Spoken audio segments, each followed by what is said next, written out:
श्री शिवाय नमस्तुभयम। दोस्तों, आप सभी लोग जानते हैं कि 2 अक्टूबर 2024 यानी बुधवार के दिन पितृपक्ष की अमावस्या पड़ रही है दोस्तों। और यह वह बुधवार है जो पितृपक्ष महीने में पड़ने वाला सबसे बड़ा अमावस्या है, क्योंकि यह पितृपक्ष महीने में पड़ रहा है। और आप सभी लोग जानते हैं कि पितृपक्ष का महीना 18 सितंबर से शुरू होकर 2 अक्टूबर तक चलेगा। गुरु जी ने कहा कि इस पितृपक्ष महीने का अपना एक अलग महत्व होता है।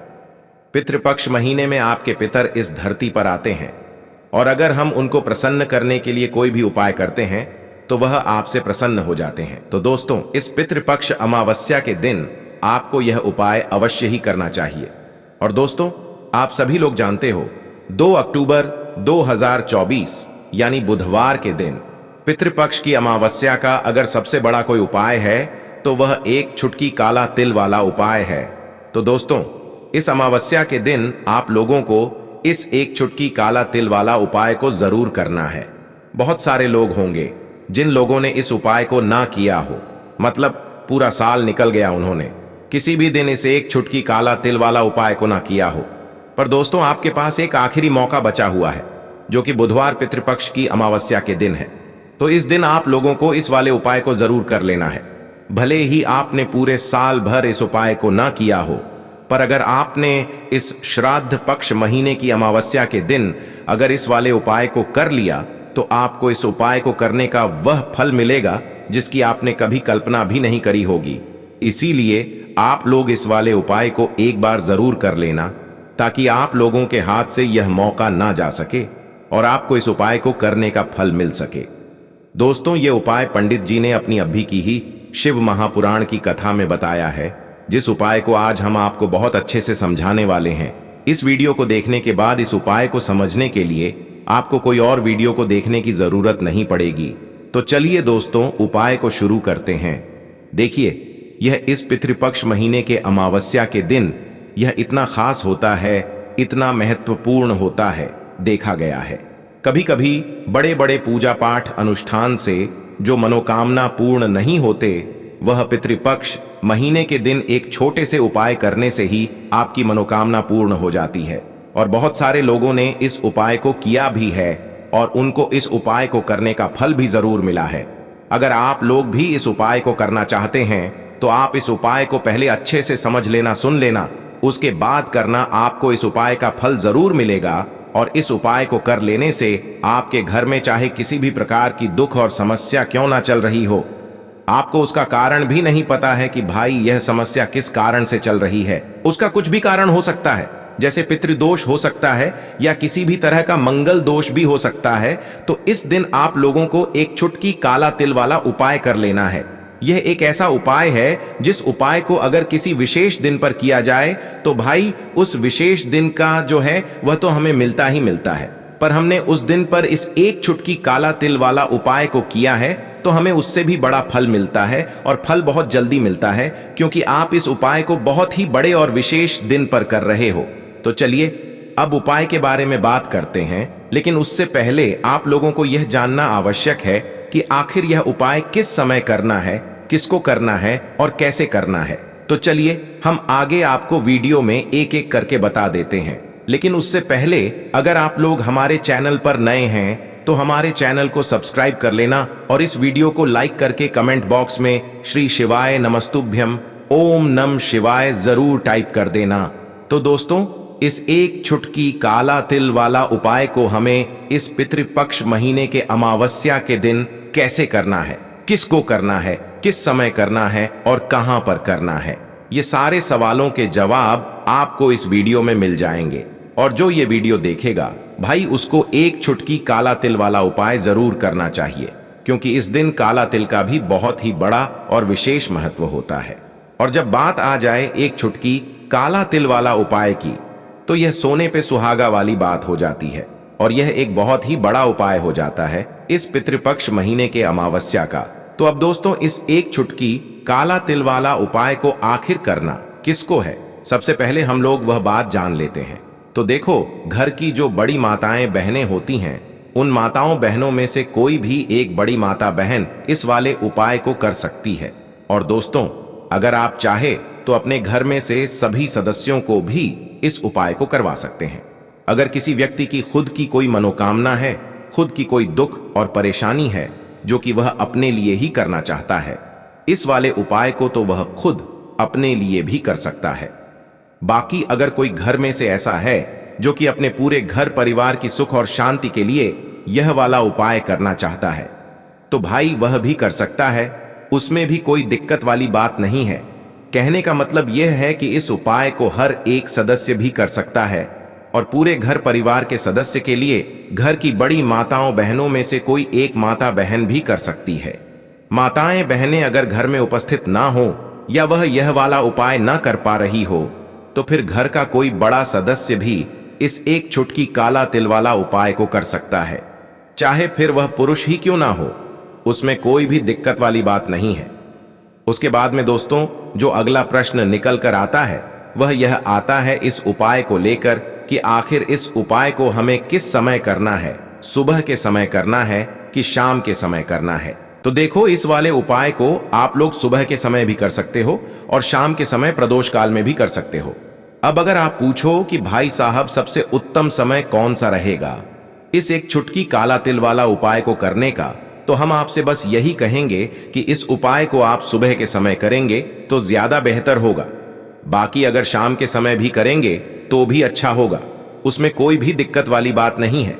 तो अब दोस्तों जो अगली सबसे बड़ी और महत्वपूर्ण बात आती है वह यह आती है कि सुबह अगर हम उपाय को करेंगे तो हमें कितने बजे से ले कितने बजे तक के बीच में करना है, और शाम के समय प्रदोष काल में करेंगे तो हमें कितने बजे से लेकर कितने बजे के बीच में करना है। तो देखो, सुबह जितनी जल्दी हो सके आप उपाय को करने की कोशिश करना। बाकी अगर किसी कारणवश लेट भी हो जाओ, थोड़ी देर भी हो जाए, तो 10 या 11 बजे तक भी आप उपाय कर लेना, पर 12 बजे से ज्यादा देरी ना हो, ठीक है? इस बात का ध्यान रखना। उसके बाद में दोस्तों अगर शाम के समय प्रदोष काल की बात करें, प्रदोष काल का जो समय है होता है वह शाम के 6 बजे से शुरू हो जाता है। मतलब शाम के 6 बजे से लेकर 7 बजे के बीच का जो समय होता है यह समय प्रदोष काल का समय होता है। इस उपाय को 7 या 8 बजे के बीच में भी कर सकते हो। मतलब शाम के 6 बजे से रात 8 बजे के बीच में आप कभी भी इस वाले उपाय को कर सकते हो, उसमें कोई भी दिक्कत वाली बात नहीं है। परंतु 2 अक्टूबर 2024 यानी बुधवार के दिन पितृपक्ष की अमावस्या के दिन कोशिश करना कि समय के अंतर्गत ही कर लो। किसी कारणवश ना कर पाओ तो थोड़ा देरी से भी कर सकते हो, आपको उपाय का फल जरूर मिलेगा। अब देखिए, बहुत सारे लोग हैं जिन्हें आइडिया भी नहीं होता है, जिन्हें थोड़ा सा भी अंदाजा नहीं होता है कि पितृ अगर हमारे हमसे नाराज हो जाए ना तो जीवन में दुख ऐसे आते हैं, ना कि हर जगह से हर तरफ से जीवन में दुख आता है। व्यक्ति अपने जीवन में पैसे को लेकर भी परेशान है, उसके पास पैसा आता भी नहीं है, आता है तो उसका पैसा खर्च बहुत होता है ना। साथ ही साथ उस घर के बच्चों के अंदर आपको चिड़चिड़ा स्वभाव बहुत दिखेगा।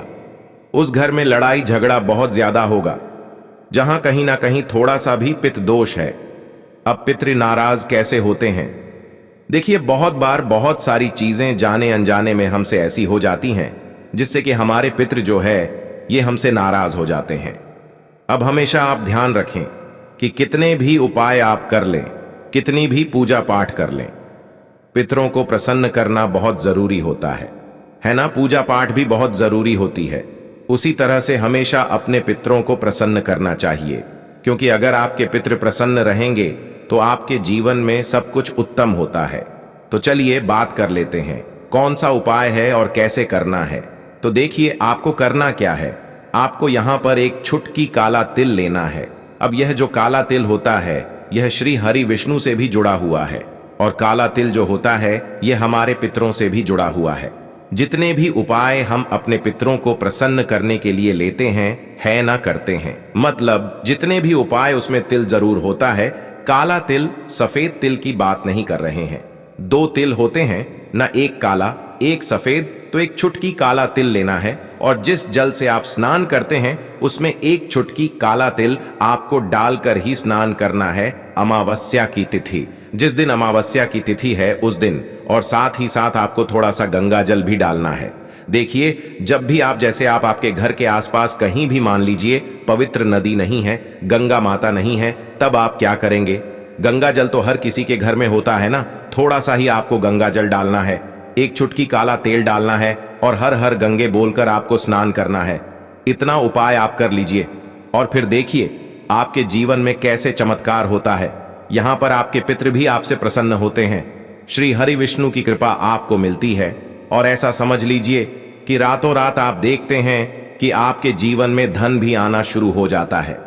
जीवन के बड़े बड़े दुख और कष्ट भी आपके जीवन से भागने लगते हैं। इतना ज्यादा चमत्कार होता है।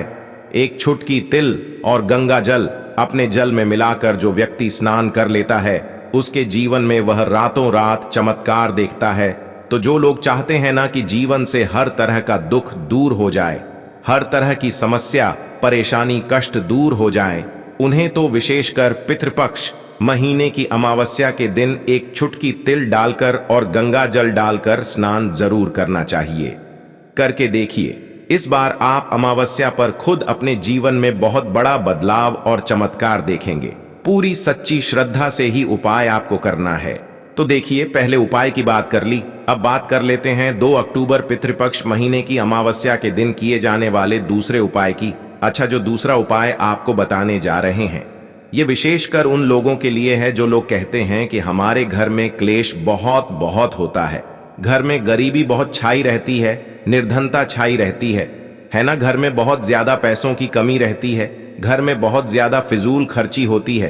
तो जो लोग कहते हैं ना कि पैसा आता है खर्च हो जाता है, वो लोग अलग हैं। लेकिन कुछ लोग कहते हैं कि घर में पैसा ही नहीं आता है, खर्च कहां से होगा, पैसा ही नहीं आ रहा है ना। तो जिनके घर में बिल्कुल पैसा आना बंद हो गया है उन्हें पितृपक्ष अमावस्या के दिन ये दूसरा उपाय करना है, क्योंकि अमावस्या की जो तिथि होती है यह श्री हरि विष्णु को भी समर्पित होती है और हमारे पी को समर्पित होती है। अब श्री हरि विष्णु ही है जो हमें हमारे जीवन में अधिक से अधिक धन देने का काम करते हैं और श्री हरि विष्णु को प्रसन्न करना है। अगर आपको तो ऐसा समझ लीजिए कि हल्दी हो गई और तुलसी मैया हो गई, ये 2 चीजें उनकी पूजा में जरूर से आपको करनी है, जरूर से। तो आपको करना क्या है, आपको यहाँ पर थोड़ी सी पिसी हुई हल्दी लेनी है, बहुत जरा सी पिसी हुई हल्दी, 1 से 2 चुटकी इतनी ही हल्दी लेनी है और शुद्ध जल के अंदर आपको इस हल्दी को घोल लेना है अच्छे से। अब ये जो हल्दी वाला जल है, ठीक है ना, सबसे पहले आपको इसे कहां डालना है, तुलसी के पौधे में। आपके घर में तुलसी का पौधा लगा है, उसमें आप हल्दी वाला जल चढ़ाएं और फिर थोड़ा सा जल हल्दी वाला आप बचा लें और इस जल का छिड़काव अपने पूरे घर में कर दें। जितने भी कमरे हैं, आपके घर का मुख्य द्वार जो मेन दरवाजा है वहां पर भी अंदर की तरफ और पूरे घर में हल्दी वाले जल का छिड़काव कर दें और हल्दी वाला जल ही तुलसी जी के पौधे में चढ़ा दें। अब देखिए, ऐसा समझ लीजिए कि जो व्यक्ति हल्दी वाला जल तुलसी जी के पौधे में चढ़ा देता है और उसके बाद अपने घर में इसका छिड़काव कर लेता है, उसे अपने जीवन में श्री हरि विष्णु से कुछ कहने की भी जरूरत नहीं पड़ती है। माता तुलसी और श्री हरि विष्णु मां लक्ष्मी ऐसी कृपा उसके ऊपर करते हैं कि वह व्यक्ति रातों रात धन में खेलने लगता है। मतलब उसके जीवन में बहुत तेजी के साथ पैसा आना शुरू हो जाता है, क्योंकि हल्दी आपके जीवन में सुख समृद्धि धन की वृद्धि इन चीजों को बढ़ाने का काम करती। आपके जीवन में किसी एक जगह से किसी एक तरफ से धन को नहीं खींचती है, हर जगह से हर तरफ से धन को खींचने का काम करती है, क्योंकि हल्दी जुड़ी हुई है आपके गुरु ग्रह से। आपके गुरु ग्रह को बहुत मजबूत कर देती है और जैसे ही आपकी कुंडली में गुरु मजबूत हुआ ना, आप धन में खेलते हैं। दूसरी चीज, श्री हरि विष्णु इतने प्रसन्न हो जाते हैं जब आप तुलसी जी के पौधे में हल्दी वाला जल डालते हैं कि आपकी सारी मनोकामना को वह पूरा कर देते हैं। इतना उत्तम उपाय है। पितृपक्ष अमावस्या के दिन का यह उपाय आपको विशेषकर जरूर करना चाहिए। तो चलिए अब जल्दी से बात कर लेते हैं अपने तीसरे उपाय की। देखिए, हमने आपको पहले भी बताया कि अगर पितृ नाराज है ना, बहुत सारे लोगों को अंदाजा नहीं होता है कि हमारे पितृ हमसे नाराज हैं। पता कैसे लगाएंगे कि पितृ नाराज हैं? घर में लड़ाई झगड़ा हो रहा है, घर में क्लेश बहुत रहता है, घर में कोई ऐसा व्यक्ति है जिसका स्वभाव बहुत चिड़चिड़ा है, हर वक्त लड़ाई, हर टाइम कुछ ना कुछ बोलना है ना, या फिर आपके घर में बहुत ज्यादा समस्याएं आ रही हैं, संतान को लेकर आप परेशान हैं, है ना, बच्चे जो हैं वह पढ़ाई में दिमाग नहीं लगाते, बहुत सारी चीजें ऐसी होती हैं जिससे आप अंदाजा लगा सकते हैं कि हाँ, हमारे घर में कहीं ना कहीं पितृदोष हो सकता है। अब देखिए पितृदोष है या नहीं।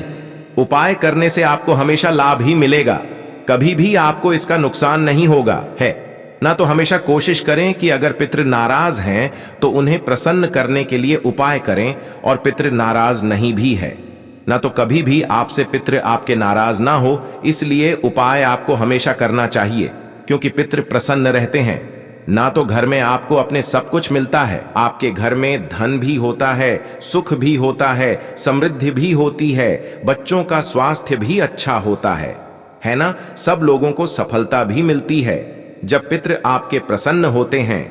अब अमावस्या के दिन पितरों को प्रसन्न करने के लिए सबसे उत्तम है, अच्छा वृक्षों में 3 वृक्ष ऐसे होते हैं जिनमें हमारे पितरों का वास माना जाता है। उन्हीं में से एक है पीपल का पेड़, जिसमें हमारे पितरों का वास होता है।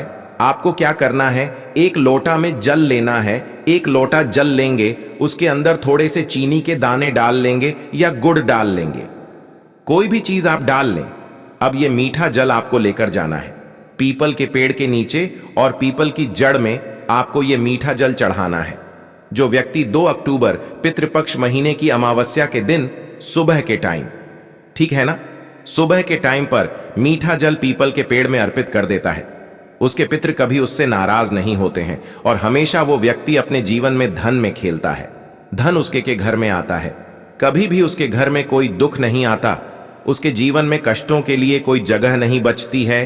तो कोशिश करें कि पितृपक्ष अमावस्या के दिन अपने पितरों को प्रसन्न करने के लिए यह उपाय आप विशेष कर करें, क्योंकि जिनके साक्षात दर्शन हमें होते हैं वह एक सूर्य भगवान हो गए, चंद्रदेव हो गए हैं ना, और जितने भी वृक्ष होते हैं ना, इनके भी हमें साक्षात दर्शन होते हैं। तो विशेष करी उपाय आप 2 अक्टूबर बुधवार पितृपक्ष महीने की अमावस्या के दिन जरूर करें। तो दोस्तों, यह थे पूज्य गुरुजी द्वारा बताए गए कुछ बहुत ही खास उपाय। अगर आपको जानकारी अच्छी लगी हो तो वीडियो लाइक करिएगा। मिलते हैं फिर एक नए वीडियो के साथ। श्री शिवाय नमस्तुभयम।